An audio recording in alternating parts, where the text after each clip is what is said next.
Well, let's take a look at what is happening in the markets, and we start off with the local bourse. Things haven't been looking good for the all share today, as we saw trading in the red. Of course, it also did not get a good handover from the Asian markets there, as we saw markets lower overnight. Of course, investors are awaiting some key economic data from Asia this week, including China's first quarter GDP print.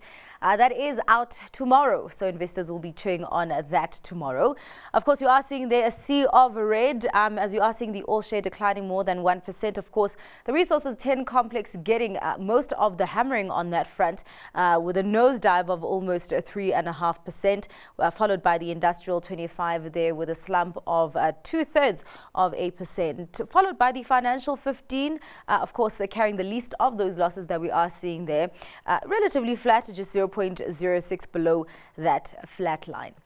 Let's check in on what is happening stateside, and over there investors digesting the latest results coming out of the big banks, because we have entered a results season there in the US for the first quarter, and of course we also did have retail sales for March coming out surprising to the upside, coming in better than what markets had anticipated. Still telling a good story about the US economy. The S&P 500 there with a gain of more than 0.25%. The tech-heavy Nasdaq 0.06% above that flat line, and we do have the Dow there with a climb of more than 0.33%.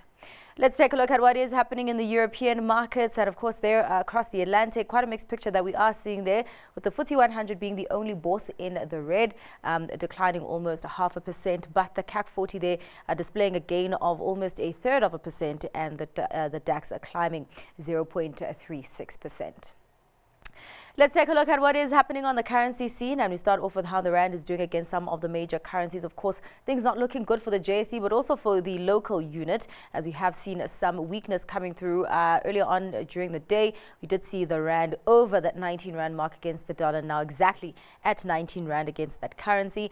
Against the pound standing at 23 rand 66 cents, and against the euro at 20 rand 20 cents.